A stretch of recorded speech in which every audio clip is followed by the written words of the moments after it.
galera, beleza? Como é que vocês estão? Meus amigos, o vídeo de hoje divide aqui em 6 temas e já vamos começar falando sobre notícias que estão deixando o Dilma sem dormir e sem poder reclamar. Até porque quem está divulgando as notícias são os seus próprios aliados, como a Globo. Vai falar que a Globo não é aliada do petismo mais? Agora virou golpista e traidora? Vocês vão ver qual foi a capa do Globo de ontem. A capa. Vamos falar também da Mônica Bergamo. A Mônica Bergamo deixou de ser petista, né? Petista histórica. São inúmeras notícias que merecem um faz o L. A gente vai falar sobre o Caged e vou mostrar até a análise que também saiu no Globo. Não vou pegar nada do meu lado. Olha aqui, ó. Vamos ver o que tá saindo na própria grande imprensa e ver se o Dilma quebrou ou não a economia do país. Enfim, tem um calhamaço de notícia, diversas coisas acontecendo, que embola em mais notícias ruins e que eu acho que os petistas deveriam ser os primeiros a reclamar. Eles que falavam tanto do imperialismo americano, parece que o Jean Paul Prats meio que foi entregar a Petrobras para os gringos, né, gerenciarem, fechar uns acordos que envolvem descarbonização, redução de emissões, coisas socioambientais, né? Ainda foi assinado nos Estados Unidos. Os americanos nem se deram ao trabalho de vir no Brasil. E se isso é um problema, Marina Silva ontem estava conversando aí com um grupo de empresários falando que não se preocupa. Sabe para quem vai ser a prioridade na regulamentação do carbono? Será que são os grandes empresários, os bilionários que têm muito dinheiro para gastar? Não! O pequeno e o médio empresário. O grande a gente vê depois, né? As empresas grandes a gente primeiro tem que deixar trabalhando, né? Um cenário bacana, e aí a economia a gente olha depois. Mas enfim, a gente vai comentar sobre isso, outros assuntos no segundo tema, e que tem total conexão com o terceiro. Vamos começar falando, inclusive, de aspectos religiosos e algumas notícias que envolvem aliados do Dilma e que ele não está reclamando e a própria imprensa está questionando. E aí, defende ou não a democracia? E aí vamos falar de Nicarágua, vamos falar de Venezuela, vamos falar do Irã e mais algumas coisinhas. E quero falar com vocês sobre um caso que está acontecendo em Mato Grosso do Sul, que é no mínimo estranho. E tem até a ver com o MST, só que seria, na verdade, um grupo que tem uma atividade similar. Depois eu quero falar com vocês com um tema, que tá ali um cara com a caixa na cabeça, né? A imprensa meio que travando o cara. Só quero falar do caso do Nicolas. O que é que tem a ver uma coisa com a outra? Sabe que eu surpreendo, né? Trago alguns assuntos que ninguém esperava. E quero falar também sobre a CPI das Americanas, que parece que a cartola do MBL, né? Na verdade, a máscara do MBL, porque eles estavam fazendo vista grossa, parece que acaba de cair. Eu vou falar sobre isso, os outros 2 temas, não sei se vai dar tempo. O Dilma não tem boas notícias vindo do Lira, onde teve um jantar na calada da noite, mas acho que não vai ter tempo de comentar. E tem umas notícias diversas sobre o Congresso, mas vamos que vamos. Notícia que merece um faz o L.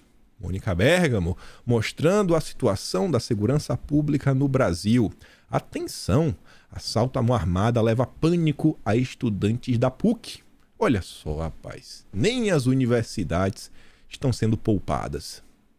E aí, Dilma, qual vai ser? Qual é o plano para a segurança pública? Para a economia já está claro que está um apagão. O governo não tem rumo. E para a segurança pública? Qual vai ser? Qual a solução? É o desarmamento da população? É para cima dos CACs? É assim que vai resolver as coisas? Será que foi um CAC? Acho que não, viu? Eu acho que isso aqui não foi um CAC, Dilma. Será, gente? Olha só, a única preocupação que eu tenho, na verdade, a primeira preocupação. Será alguém conversou com o assaltante, numa boa, falou: senhor assaltante, o senhor sabia que você precisa registrar a sua ferramenta, senhor assaltante? O senhor sabia disso? Ó, cuidado, viu? Porque se o senhor não registrar, talvez a polícia bata na porta de sua casa. Então cuidado, senhor assaltante. Veja aí se está com registro, porque se não tiver registrado, aí ele não pode nem roubar. Aí não pode nem roubar. Todo mundo tem que falar: ó, não pode roubar, sua arma não está registrada. Aí talvez, né, foi falta de experiência dos alunos. Talvez a culpa seja da turma da USP. Da USP não, da PUC. Mas brincadeiras à parte, né? Deixando a ironia de lado. Olha a capa do Globo de ontem. Olha a capa do Globo. É traidor agora? Traiu? Os petistas ontem estavam dando chilique. A Globo não é mais aliada. Agora voltou a ser golpista. Durante as eleições, aquela tabelinha ridícula, né? As passadas de pano da Miriam Leitão, estúdiozinho da Globo News. Não, né? Boca de bueiro, comedor de mosca. Aí era sensacional. Agora é traidor? Agora? Os petistas ontem estavam só faltando... Meu Deus do céu, né? Mordeu o cotovelo. Crise nas empresas e juros altos freiam crédito e ameaçam o crescimento. Mas e aí? O que é que o governo vai fazer perante isso? Fazer o quê, irmão? O governo vai ter que agir, né? Dona da Casas Bahia, a Via tem prejuízo líquido de 163 milhões no quarto trimestre e reverte lucro do ano anterior. olha o quarto trimestre. O último trimestre, quando já se sabia o resultado eleitoral. Já sabia que era o Dilma. Acredite se quiser. Um deputado petista, na verdade não acredite se quiser, né? Isso aqui só poderia ter vindo de um petista. Olha só, a inteligência do Humberto Costa. Ele postou a notícia que ele confirma que estamos numa inflação galopante. Ó, inflação de alimentos vai despencar. Ou seja, ela tá alta agora, né? Ela tá de 7,4%. Quase 2 dígitos. Muito mais próximo dos 2 dígitos do que, né, de 5, 2, 3, 4%. E no governo Bolsonaro, quando a gente viu ali no meio do ano, né, julho, agosto, setembro, o que nós vimos foi deflação. Não é que ela desacelerou, foi deflação, foi negativa, né, os preços recuando. Uma inflação baixa só significa que vai aumentar devagarinho. Mas, segundo o Humberto Costa, ele confirma, hoje o Brasil vive um estado de inflação galopante. Mas confia que nos próximos meses, segundo a notícia do Humberto Costa, vai melhorar. Vai melhorar, viu? Confia no Humberto Costa e faz o L. Meu Deus, sensacional. A sombra da inflação nos Estados Unidos. Além de todos os problemas no cenário nacional, a economia mundial tem diversos itens, principalmente as commodities, que impactam tanto a economia brasileira, regulamentadas, né, na verdade comercializadas no dólar. A turma até fala, né, o padrão petrodólar, que vem sendo colocado, inclusive, em risco sobre as coisas que estão acontecendo lá na Europa, etc, tudo mais. Comentando até sobre isso ontem, né, que a Índia está comprando aí gasolina da Rússia e outras moedas. Mas enfim, por que isso aqui é importante? Porque como tudo meio que trabalha em dólar, quando o Banco Central americano mexe na taxa de juros lá, impacta o planeta inteiro. O planeta inteiro, ainda mais o Brasil, que ainda tem uma dívida considerável e que a responsabilidade fiscal mostra que essa dívida vai aumentar ainda mais, ou seja, o impacto tende a ser ainda maior. E com a dívida aumentando, uma inflação maior ainda, a tendência é que a taxa do Banco Central ela continue subindo. Então, Dilma, que está falando que a taxa está muito alta, quase 14%, se ele não fizer algo, a taxa tende a ir para quanto? 15%, 16%, 17%, 20%? Vai quebrar o país? Aí fala, ó, se de um lado o Banco Central tem sido pressionado pelo governo a reduzir a Selic e evitar uma recessão, de outro, a inflação continua a demonstrar resiliência. Mas o Humberto Costa falou que nos próximos meses vai melhorar. Confia. A queda do PIB no quarto trimestre, aliada à inadimplência das pessoas físicas e as dificuldades financeiras de empresas, deu força aos que defendem mais flexibilidade na condução da política monetária. Mas as avaliações sobre a necessidade de maior comedimento por parte do governo na política fiscal ainda são predominantes. E olha só, existe um estágio, na verdade, que já não vale mais manter os juros altos. Por mais que se você abaixar os juros, vai ter um aumento da inflação, né? E outras coisas que vêm aí em sequência, você manter os juros altos, a depender do cenário, a economia pode começar a colapsar. Logo, é melhor ver a inflação subir, várias coisas acontecerem do que deixar a economia colapsar. E é nesse sentido que eles estão falando, ó, a economia está colapsando, talvez vai ter que baixar. Não porque o país acalmou, né? Responsabilidade fiscal, acertou as contas públicas, está reduzindo o déficit, não. É porque está chegando num ponto de não retorno. Não retorno. A esse cenário soma-se agora a perspectiva de um aumento mais intenso da taxa de juros norte-americana, um movimento que deve fortalecer o dólar perante outras moedas. Internamente, isso pode trazer novos elementos a serem considerados pelo Banco Central, haja vista que a desvalorização do real tende a trazer ainda mais pressão sobre a inflação. Além disso, investidores estrangeiros, em busca de maiores retornos financeiros, podem migrar do país para outros mercados. Por quê? Porque a taxa de juros lá fora pode estar melhor. E lá fora, né, por exemplo, comprar títulos dos Estados Unidos é muito mais seguro, né, você receber do que receber do Brasil. Tudo isso reforça a necessidade de um arcabouço fiscal crível, melhor forma de ancorar as expectativas e facilitar a difícil tarefa do Banco Central. A matéria é muito maior que isso, só ao final para a gente falar de Brasil. Ele vai explicando a questão lá do FED e tudo mais. E pensa o seguinte, você fala, cara, mas não estou entendendo, qual o problema se o real desvalorizar, o dólar? Não estou entendendo porque a inflação tende a aumentar. Volto a falar, as commodities. Quantas coisas, sei lá, aparecem no prato do brasileiro. Comida, assim, normal, que estão sendo já cotadas em dólar. Então, se sobe, em tese, o preço da comida, né? Algumas coisas. A própria gasolina em si tem uma tendência de subir também. Né? Que você tem esse comparativo com o dólar. Olha o cenário que o Brasil está inserido.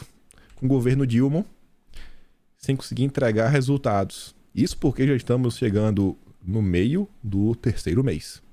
Hoje é dia 10, janeiro mais fevereiro dá 59, ou seja, 69 dias e o Brasil continua sem rumo. Sobre o CAGED, G1, chama de golpista. Criação de empregos formais soma 83 mil em janeiro, quase metade do mesmo mês do ano passado. Quase metade. Olha só. Uma redução de quase 50% em comparação com 2022, governo Bolsonaro. Dados do CAGED foram divulgados pelo Ministério do Trabalho. Foi o pior resultado para meses de janeiro no novo CAGED. O pior resultado. Não, pior, desde 2020. Aí vamos para outra, também do Globo. Essa aqui tem uma pequena análise. Não são as minhas palavras, são de um analista, na verdade um economista-chefa. Não sei porque tá chefe, né? Que é Sérgio Vale, acho que é economista-chefe. Escreveram errado, da MB Associados. Então não é um qualquer, não é orelha seca como eu. Minha orelha não é nem seca, né? Minha orelha é de abano, mas tudo bem. No primeiro mês de governo Dilma, Brasil criou 83 mil vagas de carteira assinada. Queda em cerca de 50%. Além da queda no número de empregos gerados, olha o subtítulo. Em janeiro, o salário médio de admissão de novos contratados teve redução. Ah, mas foi só de R$8. Gente, tá caindo o salário. A inflação tá aumentando no preço de tudo e o salário tá caindo. Tá caindo o salário, poucas contratações. Olha o que tá acontecendo. Em relação ao mesmo período de 2022.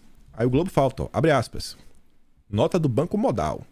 Importante ressaltar que o setor de serviços, categoria que apresentou o melhor desempenho em 2022, registrou forte desaceleração na criação de vagas. Só uma pergunta, o setor de serviços envolve tipo Uber, o iFood, essas entregas de comida, né?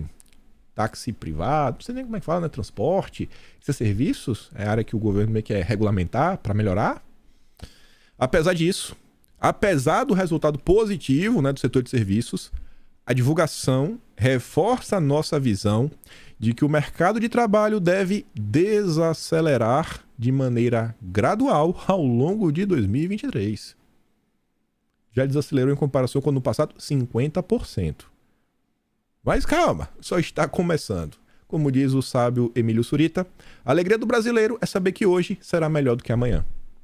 Sérgio Vale, economista-chefe da MB Associados, diz que os números reforçam a desaceleração do mercado de trabalho no país. Segundo ele, há risco do PIB ter nova contração no primeiro trimestre, o que configuraria uma recessão técnica.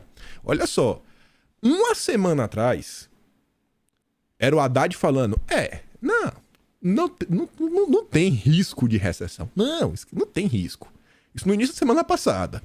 Chegando do meio pro fim, as notícias já eram, então o Brasil, né, tende uma desaceleração, aí os 2 últimos trimestres não vai estar muito bacana e a gente deve entrar no final do ano numa recessão técnica. Vai falar no final do ano. Já surge agora a notícia falando, então, né, nesse primeiro trimestre talvez já entre em recessão no primeiro trimestre. Não é mais no final do ano. Parabéns, Dilma. Você quebrou a economia do país. Ele conseguiu. Dilma vai rever atual modelo de concessão de saneamento. Não basta colocar o Brasil no caos. Tem que desfazer o que está dando certo. Não, mas na cabeça do Dilma não. Tá dando errado. Olha só. Depois de colocar, Leonardo Pisciani dispensa apresentações, pesquisa na internet quem é o Pisciani, no comando da Secretaria Nacional de Saneamento do Ministério das Cidades. Olha, essa turma sempre é recompensada pela esquerda. É sensacional. Lula planeja editar uma série de medidas para modificar regras aprovadas na gestão de Jair Bolsonaro. Olha a cara de pau. Segundo o chefe da Casa Civil, Rui Costa, a prioridade do Planalto é desfazer o modelo de concessão atual no setor e retomar ao plano antigo que previa toda sorte de negociata envolvendo a área, com menos regulação e mais brechas.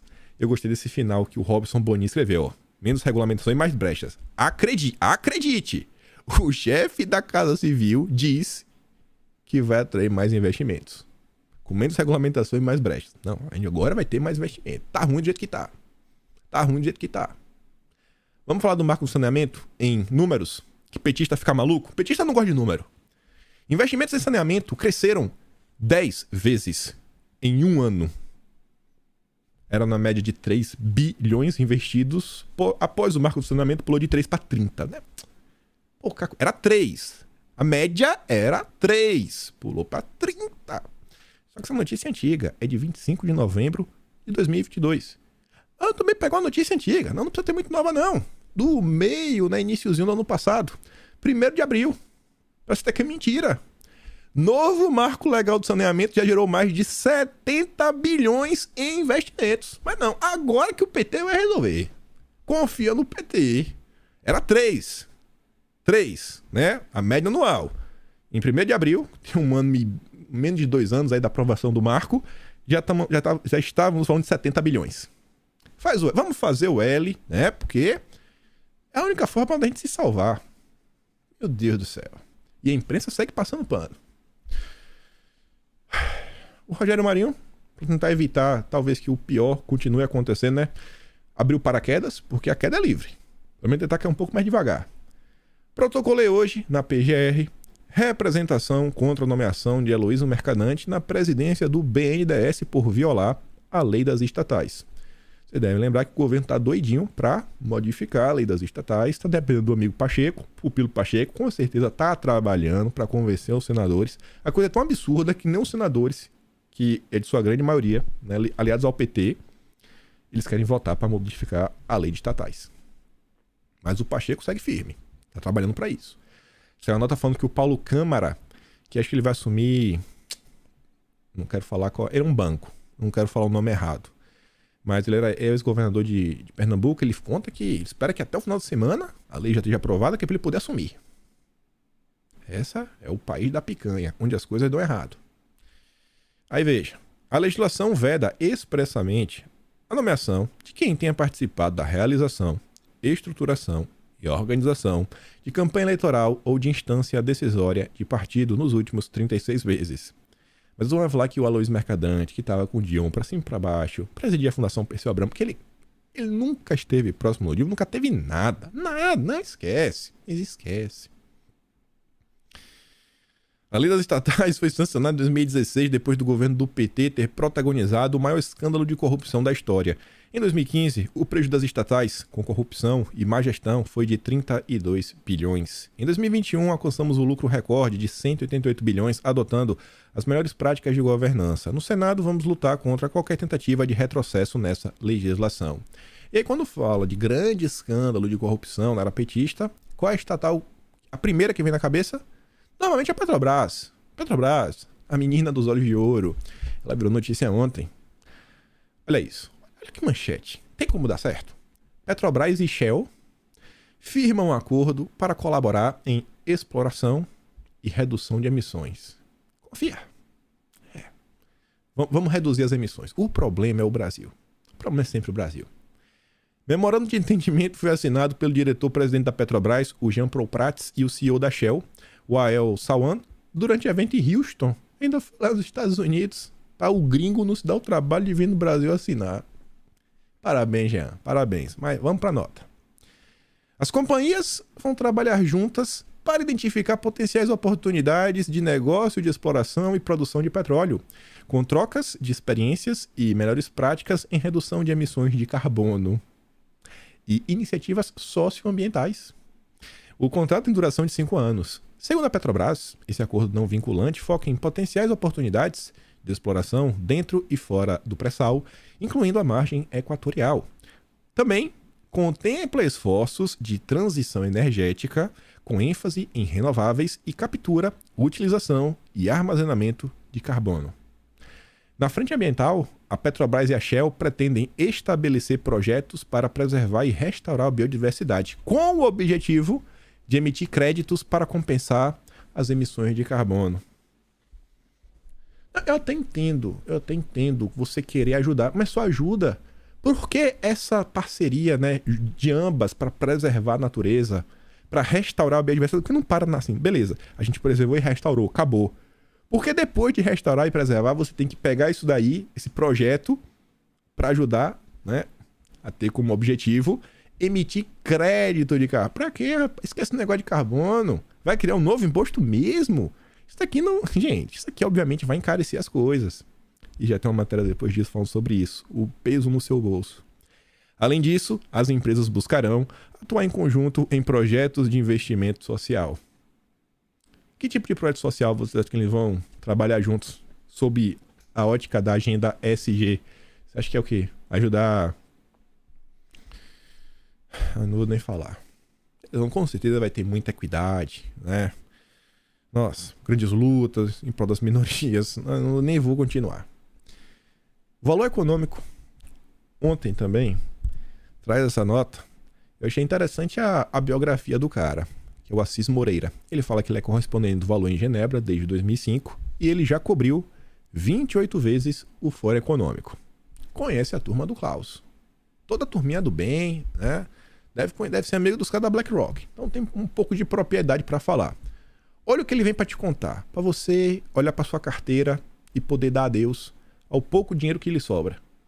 Quanto o preço de seu carro vai subir com a descarbonização? Diferentes regulamentações ambientais podem causar guerras comerciais, temem produtores siderúrgicos. Aí a nota fala, ó, prepare-se, tá onde você, para pagar no futuro um pouco mais na compra de seu carro. Mas, ao mesmo tempo, você vai receber a mensagem de que ajudará na proteção do meio ambiente. Porra, tivesse me falado isso antes, eu tinha dado, sei lá, mais 5 mil no meu carro. Isso é para ajudar o meio ambiente? Tem alguma coisa mais importante? Investir na educação das crianças? Não, besteira. Investir para, sei lá, comprar comida?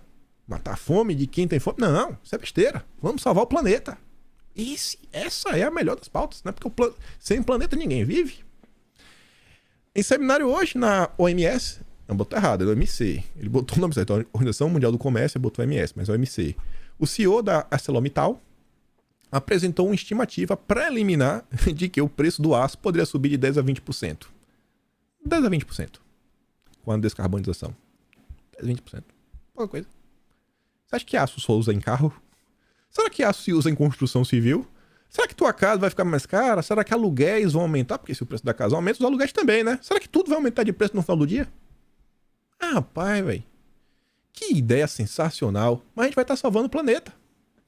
Para colocar isso em contexto, se você compra um carro, o custo teoricamente subiria em 100 a 200 dólares. 200 quanto? Ah, é porque no Brasil o dólar tá mais de 5 reais, né? Então é R$1.000. Ah, R$1.000, pô, é besteira também. Né? Portanto, no final, para o consumidor, não é custo zero, mas é algo viável. R$1.000 a mais? R$1.000 é óbvio que é viável. Com jurozinhos do Brasil, que 1.000 vira 3.000, brincadeira de criança. A inquietação de produtores como a Arcelor é de que, olha qual a preocupação deles, essa parte é engraçada, é que os concorrentes não sigam as mesmas regras ambientais e não descarbonizem. A gente coloca a regra aqui na Europa, coloca a regra lá nos Estados Unidos e o nosso concorrente lá no Brasil. Agora eu te pergunto, será que eles realmente vão seguir a regra na Europa? Dá para confiar? Principalmente nessas auditorias, como nos dois últimos dias eu trouxe aquela matéria da Pública mostrando que as empresas dizem que tem um selinho do bem, mas quando você investiga a fundo você vê que tá de tramóia. Dá para confiar? Dá para confiar num mercado que tem até uma palavra chamada greenwashing, que seria uma espécie de lavagem de dinheiro verde, que você manipula números. Dá para confiar? É impressão minha, uma das maiores montadoras do mundo, e talvez a maior da Alemanha, ela já esteve envolvida no escândalo de greenwashing, e a gente tem que confiar? É? Tem certeza? Ainda num cenário, não sei se vão lembrar dessa notícia, certa vez eu falei que os comunas, né, o Pai Vermelho, eles estão incentivando as próprias empresas deles a abandonar todas essas auditorias ocidentais. Todas. KPMG, não, vamos usar notas. Então, eles se autorregulam, se confia na auditoria lá dos comunas, eles não estão usando carvão, né? Tudo renovável, sensacional. Aí no Brasil, é a PwC te vigiando. Sensacional. Tem como dar errado? Óbvio que não. É pro bem do Brasil. Nesse caso, as empresas siderúrgicas produzindo aço descarbonizado não terão um modelo de negócios viável na sua avaliação. Então, todo mundo tem que pagar junto. A Organização para Cooperação e Desenvolvimento Econômico, a OCDE, E hoje em dia, eu acho, se eu tiver que dar uma opinião hoje, acho que eu sou contra todas.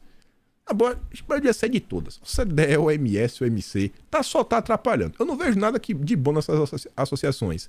A OCDE, sentindo os riscos, né, da fragmentação crescente, tenta articular discussões em torno do preço de carbono. Esse preço é considerado uma das boas maneiras de tributar os poluidores pelo carbono que eles emitem. O Brasil não entrou, né? Mas para entrar, com certeza, você vai ter que adotar uma série de regras, senão você não é membro da OCDE. Com as regras, né? Preço do carbono, salvar o planeta. E você banca, viu? Você. Mas é pro bem de todos. A questão é determinar qual deveria ser esse preço e estabelecer uma solução global. Veja como é justo. A Europa teve aí inúmeros anos. Não dá pra a gente... Se fala assim, às vezes, meritocracia, não é uma coisa absoluta, meritocracia. Você não consegue, por exemplo, comparar e falar que é só estudar um cara que veio da miséria. Ele passou aí até os 12 anos comendo 1 a 2 vezes por dia, com déficit de proteína. Você não pode comparar esse cara com uma criança que chegou aos 12 anos, com o pai e a mãe, supervisionando todo santo dia, com bons professores, estudando grego, latim, comendo extremamente bem com nutricionista, personal trainer, que tem criança assim, viu? Você não sabe, porque não é pro seu bico. Você não consegue comparar. Existe uma certa diferença. Mas uma coisa é certa, qualquer pessoa que se esforça, ela cresce na vida. Só quero falar isso é o seguinte, você coloca um preço global para uma coisa como essa, os países europeus, além de já estarem anos e anos e anos na frente, na boa, né? Eles tiveram algumas ajudas, né? Teve a galinha dos ovos de ouro. O Brasil mesmo mandou muita coisa embora. Muita coisa, muita coisa. Os países da África mandaram muita coisa embora também para a Europa. A América Latina como um todo. Então, assim, é um pouco injusto, né? Tem um preço global, tem que ser um pouco diferenciado. Tem que olhar a situação de cada país. Você acha que na Noruega eles estão passando por algum problema de fome? Eu acho que o problema lá deve ser relacionado às pessoas comerem mal. Tá comendo demais. Mas fome, eu acho difícil ter esse problema na Noruega. E no Brasil a gente tá falando que tem, sei lá, uma quantidade gigante de pessoas que não tem saneamento básico. Que não tem água em casa, né? Tanto que fala tanto aí da transposição de São Francisco. É justo colocar um preço igual para todo mundo ao redor do planeta? É porque senão a ArcelorMittal, né? Empresa muito pobre, não vai conseguir competir de igual para igual. Coitadinhos. Mas, enquanto a OCDE tá correndo de um lado, a OMC tá com invejinha e está lutando para que essa discussão ocorra na entidade. Porque a OMC contempla muito mais países, né? 164 membros. O que parece claro é que a descarbonização entra mais e mais na agenda global. E os custos são inevitáveis. E diante desse cenário, temos no Brasil a grande embaixadora do clima, Marina Silva. Gente, a Marina, como diz aqui a Folha, sinaliza prioridade. Olha a prioridade da Marina. Mercado de carbono acessível a pequenos comerciantes. Pô, vai em cima do grande. A ministra do Meio Ambiente e Mudança Climática, Marina Silva, sinalizou prioridade à regulamentação do mercado de carbono de forma acessível.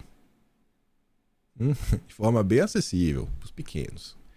Em conversa com a FEComércio, concordou ser necessário incluir na regulamentação medidas simples como troca de ar-condicionado, geladeiras por aparelhos mais eficientes e econômicos, ou a instalação de placas de energia solar. Aí eu pergunto, qual a ideia da Marina? Por exemplo, dar desconto para as pessoas que quiserem fazer a mudança por livre e espontânea vontade? Esse que é o ponto. Mas quem não quiser, quem seguir o método antigo, porque ainda está passando por dificuldade, está tudo bem. As novas empresas, né, os novos empresários que resolverem abrir novos comércios, eles já precisam começar com as regras novas de emissões ou eles também podem comprar o que tiver no mercado? Acho que são alguns questionamentos que a Marina precisa responder. Até porque quando você vai lendo a matéria, vai dando medo. O mercado de carbono é a venda de cotas de redução de emissões de gases de efeito estufa para empresas ou pessoas físicas que queiram compensar suas emissões. Para José Goldenberg, presidente do Conselho de Sustentabilidade da FEComércio e ex-ministro do Meio Ambiente, é preciso criar urgentemente mecanismos que estimulem a compra. Estimular a compra de crédito de carbono, mecanismo que é imposição, né? Lei. Vamos criar aqui uma lei para estimular. Se você não comprar, você vai tomar uma porrada. Ai, ai, viu? Ó, de nada adianta ter o mercado, ter o crédito, se ele não atingir o nível comercial. Bom, não é pra ser voluntário, comprar quem quer? Se é pra comprar quem quer, se você tá me falando que tem que ter uma medida pra forçar a pessoa a comprar, irmão, aí tá ruim. Tá ruim. Ainda mais se tá falando do pequeno e do médio empresário. Os grandes empresários. Americanas era ESG. Olha o que a Americanas fez. É ESG do bem. Olha a Americana, gente. Tá de brincadeira comigo. Segundo ele, os estímulos no Brasil hoje ainda são muito distantes do cidadão comum. Ele cita como exemplos uma linha de financiamento do BNDES, mas que só abraça projetos acima de 20 milhões. Se você tem muito dinheiro, quer fazer um baita projeto, uma empresa bem verdinha, né? Bem verdinha, você tem muito dinheiro com uma boa linha de crédito. Já pro pequeno, esquece isso. E o Aloysio Mercadante, quando assume o BNDES, no discurso dele, a gente comentou aqui, ele frisa que o banco vai trabalhar para avançar com a agenda verde. Deixou claro. Só pegar ele o discurso dele. Países como Portugal, por exemplo, estipularam metas de redução de emissões para empresas que podem fazer as compensações comprando créditos. Olha só. Do pequeno método, você tem uma padaria? A padaria que tem aqueles fornos vai ter que compensar, meu irmão. Ou troca o ar-condicionado, compra um forno novo. Pô, mas não tenho dinheiro. Tô vendendo almoço para comprar janta. É melhor a sua padaria fechar. É melhor a padaria fechar. Mas você passa o ponto. Procura emprego. Não é tão difícil, mas tem emprego para todo mundo, do que o planeta acabar. Vocês estão de brincadeira também? Tudo egoísta. Ninguém pensa no planeta. Marina Silva. Marina Silva. Isso porque te falavam que o PT se preocupava com os mais pobres. Realmente se preocupa, né? A preocupação é com os mais pobres, não com os grandes empresários. Seguindo aqui a mesma sequência, regulamentação, regras. Passamos ano passado, né? Ó, a próxima legislatura vai ser regulamentação e compliance. Quantas vezes eu falei sobre isso? Só lê a manchete. Só lê a manchete. E fique se imaginando. O que vem por aí? Organizações religiosas e programas de compliance. Tá faltando compliance na igreja. Inicialmente, começa a falar, não, mas peraí, pô. A igreja tem que fazer uma auditoria. Temos que ver. Daqui a pouco começa a estipular quanto fulano, se não pode ganhar, não pode ganhar. Aí, tá ganhando demais, tem que pagar um pouco. Beleza? A gente sabe que tem uma galera que passa do ponto. Mas... E quando se começar a se falar de compliance como... no sentido social. Porque o compliance abraça tudo, no sentido social, das empresas, governança, né? A gente começar a pensar na equidade. Será que as igrejas estão dando espaço, né, para pessoas de todos os espectros, de todos os gêneros? A gente vai chegar aonde nisso? E se a igreja não começar a seguir essas regras, vai fechar a igreja? Isso é uma pergunta. Mas pode também ser só uma multa também, de boa. Olha os assuntos que estão sendo discutidos no Brasil. Sabe quem escreveu? É um rapaz chamado Hamilton Calazans Camaro Neto. De onde? Instituto Não Aceito Corrupção. Você lembra quando eu falava pra vocês que o que Moro disse sobre combater a corrupção é tudo menos combater a corrupção? Quando o Sérgio Moro vai cortar cabelo, pra que ele cortou o cabelo? Pra combater a corrupção. Compliance pra igreja, pra quê? Combater a corrupção. Plantar bananeira, pra combater a corrupção. É tudo menos combater a corrupção. ONG ligado ao Moro. Olha só. Moro também, né? Tava ano passado lançando aqueles cursos dele do SG, patrocinado pela Globo, em parceria com o Pacto Global da ONU. A gente comentou esses dias também. Comentamos ontem até pelo Pacto Global. O Brasil não é para amadores, viu? O Brasil, rapaz, o cara, sabe, parece que pegou o videogame e tinha assim, fácil, médio, difícil, super difícil, impossível. Aí tem outra dificuldade, que é Brasil, né? A super dificuldade, acima de todas. A mais difícil de todas. Aí você pega esse campo religioso. Nicarágua fecha 2 universidades ligadas à Igreja Católica. Será que agora o Dilma vai falar alguma coisa? Obviamente que não.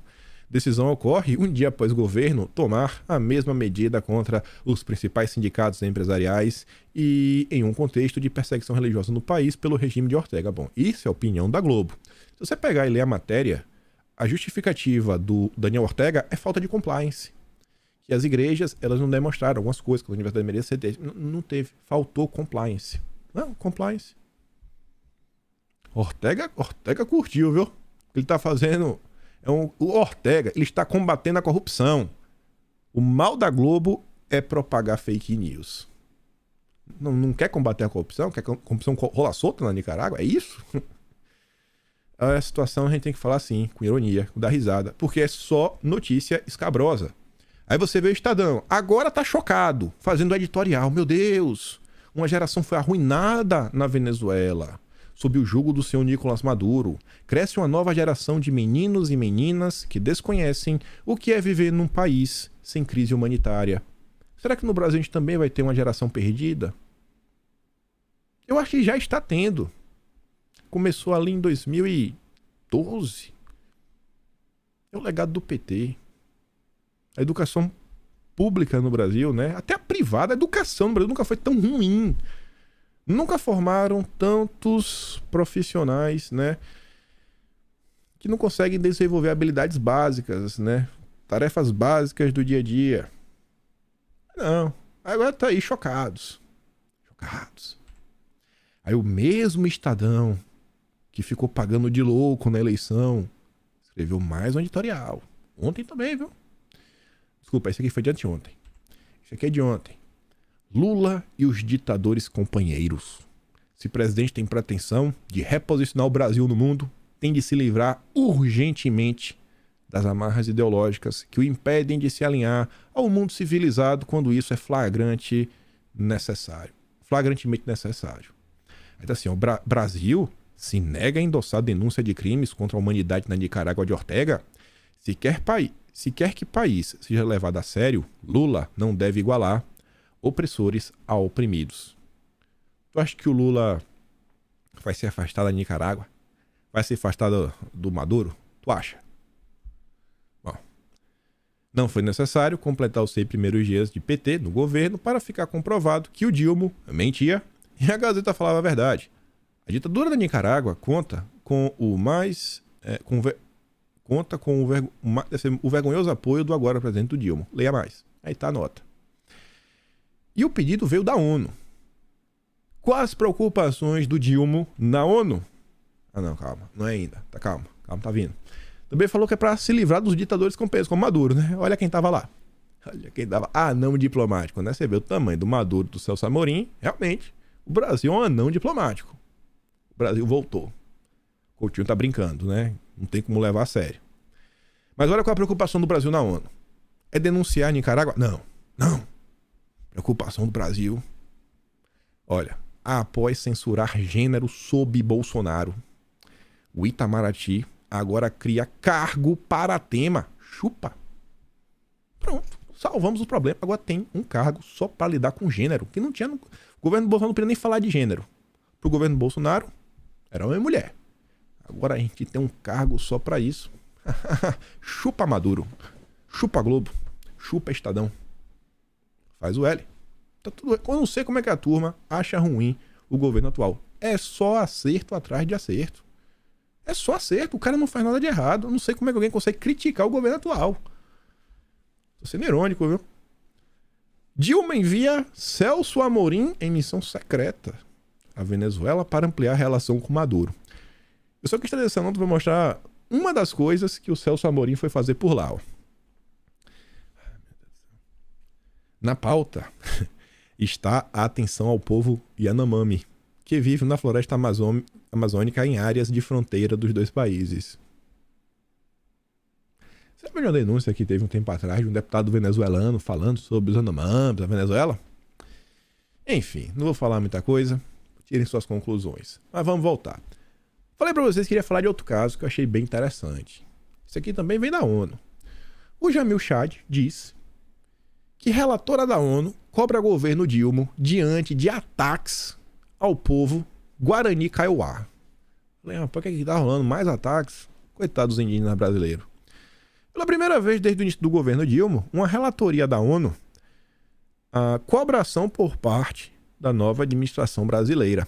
Nesta quarta, a relatora sobre defensores de direitos humanos, a Mary Lawlor, usou suas redes sociais para alertar, né, se eu errado, para alertar para a violência contra indígenas no Mato Grosso do Sul. abre aspas, estou recebendo informações preocupantes sobre ataques repetidos contra membros do povo indígena Guarani Kaiowá, incluindo defensores de direitos humanos em Rio Brilhante, Mato Grosso do Sul. Aí para e pensa, quem será que está informando a relatora da ONU que a turma dos direitos humanos e também os indígenas estão sofrendo ataques?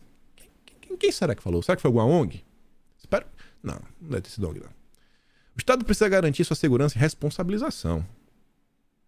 Completou. Olha só, ela nem sabe o que está acontecendo. Ela recebe a denúncia, ela não sabe se é verdade ou não. Ela acha que sim, ela não foi averiguar e já está falando de responsabilização. Ela nem sabe o que está rolando. Brinca com a ONU, irmão. Brinca com a ONU. Na mensagem, ela marcou tanto a diplomacia brasileira quanto a Guajajara, num gesto para chamar a atenção do governo federal.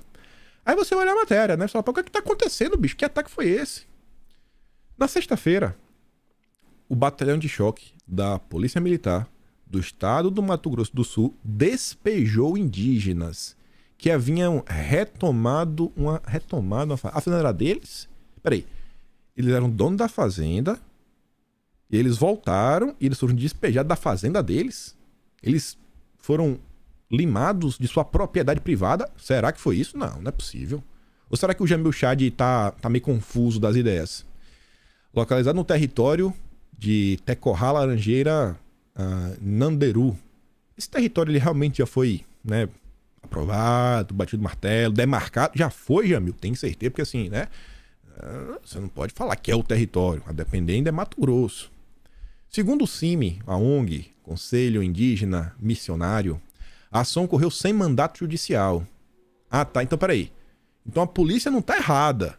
O problema é que a polícia despejou sem um mandato. Ah, a turma invadiu a fazenda. É o problema a polícia que tirou sem mandato. Não eles que invadiram. Mesmo assim, 2 homens e uma mulher Kaiowá foram presos e indígenas foram atingidos por disparo de bala de borracha. No dia seguinte, eles foram liberados e os indígenas restabeleceram sua presença na fazenda. Eles invadiram de novo ou a fazenda deles? Eu não tô entendendo. No dia de março, a comunidade decidiu ocupar. Bom, pela minha experiência enquanto jornalista, lendo matérias da Rede Globo, ocupar significa invadir. Eu não sei se o Jamil Chad usa nesse mesmo tom, mas normalmente ocupar é invadir. Em artigo publicado no site da ONG, a entidade destaca como há décadas os Kaiowá, Guarani, Tecoxá, Laranjeira, Nanderu aguardam eles aguardam. Então a terra não existe. Eles estão aguardando. Eles estão invadindo. Não, desculpa, ocupando. Mas o errado é a polícia porque não tinha um mandato. Não é que tá errado expulsar, é porque não tinha um mandato judicial. Tá bom. A área chegou a ser incluída em 2007 no TAC, firmado entre o MPF e a FUNAI, que estabeleceu um plano de estudos para a demarcação de terras. Beleza. Aí eu fui atrás de mais informações sobre isso, né? Ainda tem mais. A fazenda Inhum, retomada na madrugada de sexta, está sobreposta à área reivindicada. Peraí. Agora não tá entendendo. Se a fazenda foi retomada, quem é o dono? Os indígenas ou o fazendeiro? Porque aqui atrás, o Jamil Chad fala o seguinte, ó, que os indígenas haviam retomado. Pô, o indígena retoma, aí depois o fazendeiro retoma do indígena, tá todo mundo tomando. Tem 2 donos, então. Então eles dividem, né? A escritura deve estar no nome de ambos, do indígena e do fazendeiro. Rapaz, eu tô confuso com o Jamil Chad. Eu não quero acreditar que ele tá do lado... Não vou falar nada. O despejo sem mandato judicial e executado por uma força policial estadual foi completamente ilegal, disse Anderson Santos, assessor jurídico da ONG. A entidade apontou que, segundo os relatos dos indígenas, a primeira acusação contra os indígenas foi de furto, né? Mas eles acabaram sendo detidos por acusação de desobediência. O despejo ocorreu de forma ilegal, burlando a competência da Justiça Federal e resultando na prisão de 3 indígenas. Não pode. Tá bom. Mas se fosse federal, então podia. É só porque foi do jeito errado.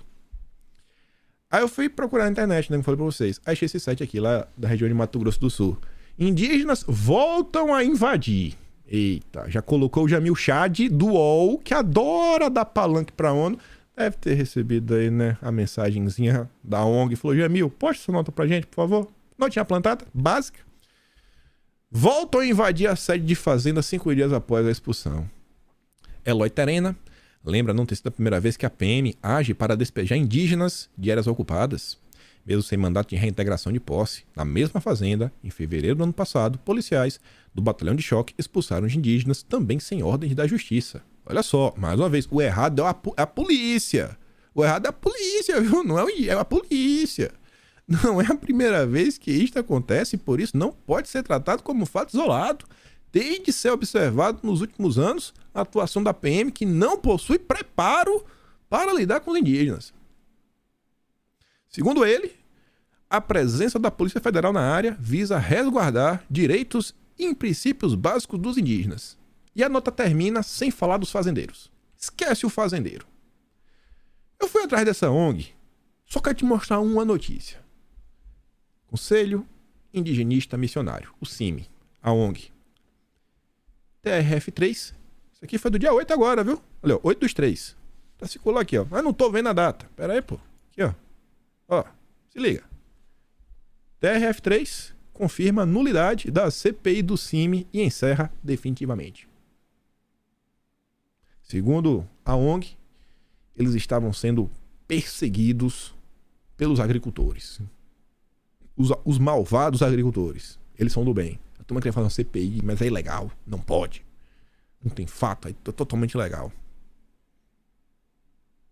É o Brasil, irmão. Brasil. O Brasil da picanha.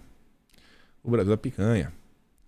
No vídeo de anteontem, eu mostrei pra vocês uma notícia que mostrava um tweet da FUNAI falando que estava discutindo uma parceria com a WWF Brasil, uma ONG, para ambos, a FUNAI e a WWF, trabalharem juntos em prol da gestão do território indígena e do meio ambiente, né, das terras indígenas. Que bacana, né? Esse perfil aqui é de esquerda mesmo. Mas uma esquerda que é crítica ao Dilma, que eu tô falando pra vocês. Gente, a esquerda está rachada. Tem turma que tá puta com diversas coisas que estão acontecendo. Esse cara fala o seguinte, ó, enquanto os incautos debatem joias, olha só, ele tá falando que quem tá falando da joia de Bolsonaro tá perdendo tempo. Idiotice. A Amazônia é entregue às mais mafiosas ONGs internacionais para loteamento. Botou um monte de ONG ali, viu? Quem diz é a esquerda. Além disso, olha isso daqui. Dilma e Dilma discutem o nome de Alckmin para Conselho dos BRICS. Alckmin, o pai do neoliberalismo brasileiro, né? Ao lado do FHC, que só mudou de partido, mas continuou com as mesmas ideias. Essa nota não saiu num site para queimar o PT, porque o PT se diz, né, contra o neoliberalismo, contra o imperialismo. A Mônica Bergamo. Lembrem que os setores mais à esquerda, não é que eles gostam do Alckmin. Eles vieram passar pano, falando que era um mal necessário para derrubar Bolsonaro. Aí o BRICS, que é a válvula de escape dessa galera, falar que não vamos nos submeter aos interesses dos americanos, das ONGs, dos europeus, etc. Tudo mais. Não, vamos fechar um mundo multipolar, né, que vários países possuem força e decidem sobre si mesmos. Essa é o que eles dizem, né? Sabe-se lá o que isso significa. Essa é a frase do Leonardo Coutinho, né? Leonardo Coutinho falou o seguinte: a esquerda adora falar de mundo multipolar. Sabe-se lá o que isso significa na linguagem deles. Eles falam uma coisa, mas na prática é outra. Agora querem colocar o Alckmin no BRICS. Rapaz, estranho, viu? E é por notícias como essa que, olha só, eu acho que vários de vocês devem saber quem é o Breno Altman. É um dos melhores amigos do José Dirceu, sem brincadeira, não tô aumentando nada. Um dos melhores amigos do José Dirceu, um cara da esquerda, histórico, extremamente influente, já apareceu em várias notícias. Coloca aí gráficas, coloca alguma coisa que tem a ver com dinheiro, o Breno Altman, os blogs que ele escreveu, vê se ele aparece no Brasil 247, vê o que ele anda falando.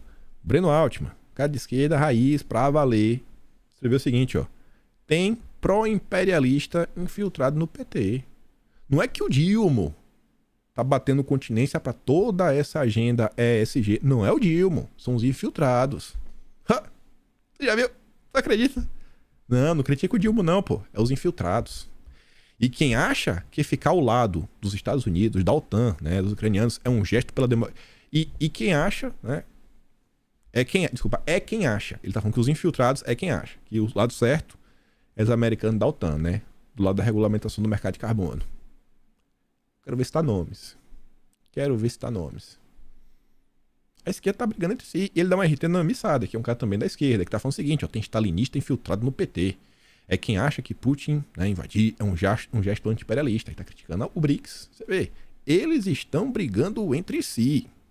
Aí você fica, não, vocês da direita, vocês estão dividindo a direita. Vocês já viram a esquerda brigar entre si? Vocês já viram a esquerda brigar entre si? Tá vendo? Beleza. Mas vamos continuar. Falei pra vocês que eu ia falar sobre o Nicolas. E que eu ia seguir por um caminho diferenciado. Só pra atualizar, a turma mais à esquerda resolveu entrar com a notícia crime contra Nicolas, junto à Suprema Corte. Também acionaram a PGR, falar o nome dos deputados envolvidos. Tem a Camila Jara do PT, Duarte do PSB, Pedro Campos, Amon Mandiel e até o Alessandro Vieira, né, o senador. Beleza, bacana. Aí vejam só, que eu tô falando pra vocês. PCO é um partido de esquerda e apoia o Dilma. Nicolas é o deputado mais votado da história, não é?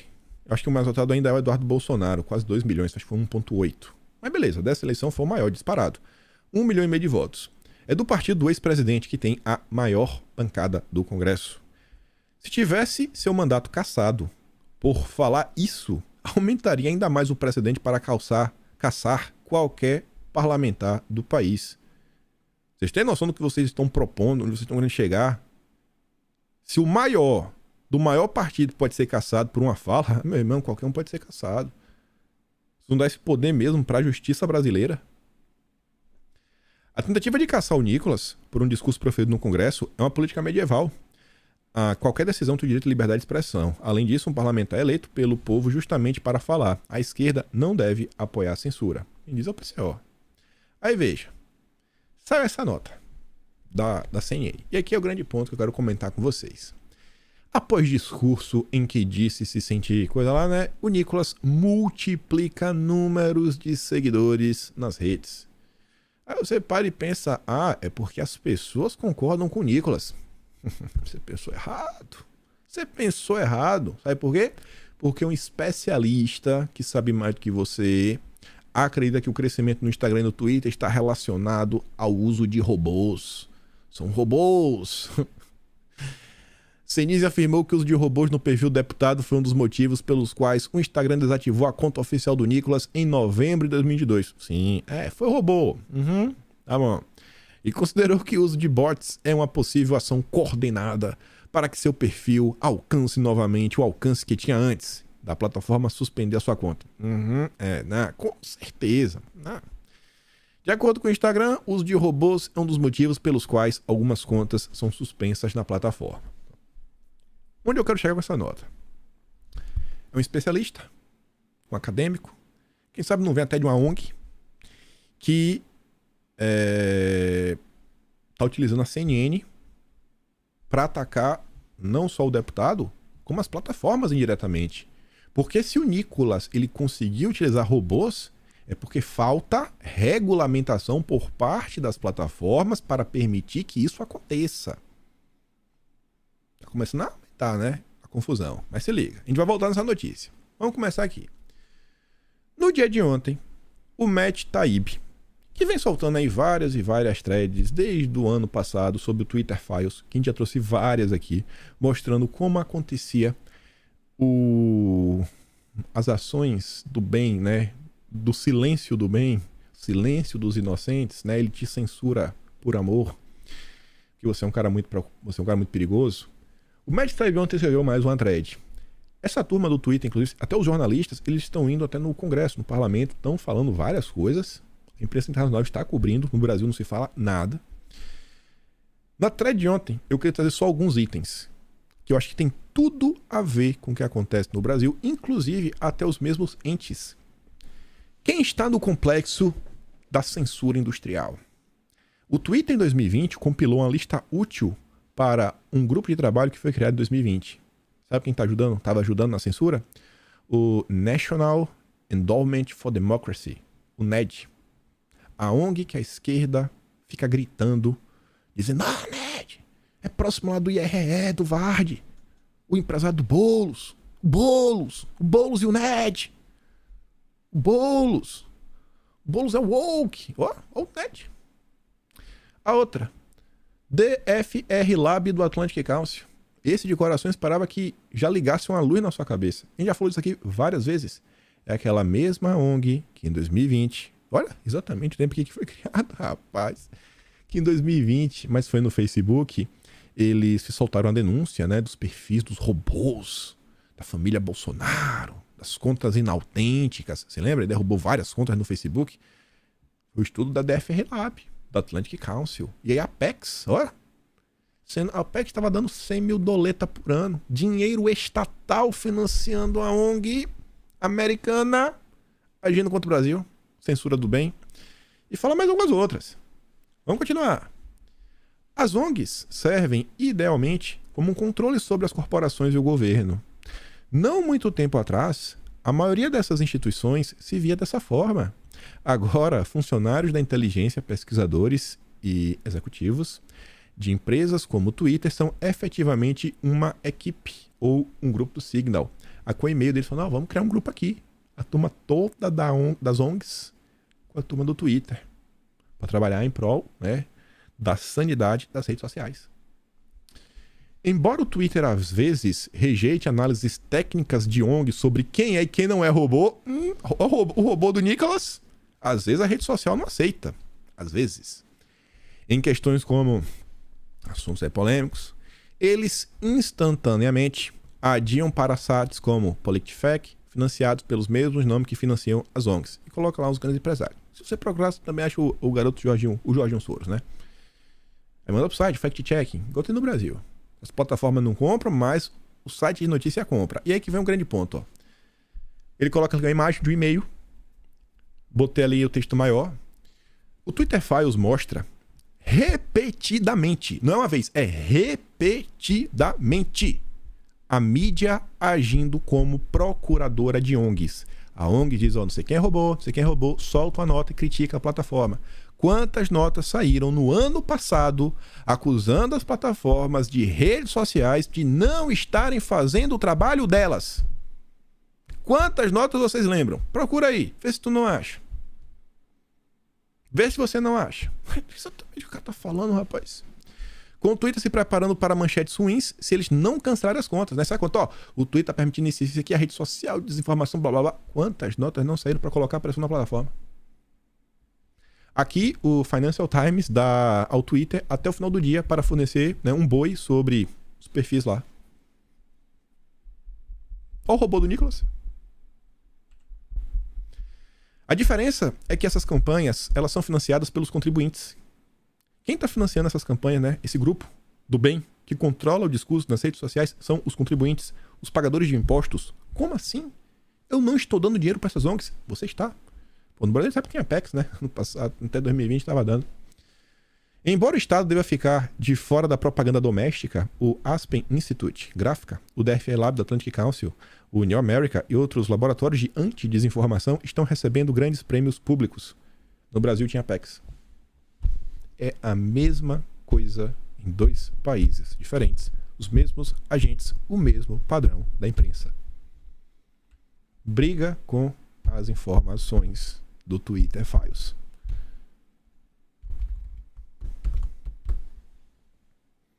Virava até dossiê o vídeo hoje, né? Todas as informações interessantes. Até pensei em botar dossiê. Aí vamos botar no Nicolas, né? Fez o discurso, ganhou um monte de seguidor, né? Que tá falando aqui assim, mas é robô. Essa nota da Veja. Metade dos brasileiros acha que igualdade de gênero foi longe demais. Será que foram essas pessoas que começaram a seguir o Nicolas?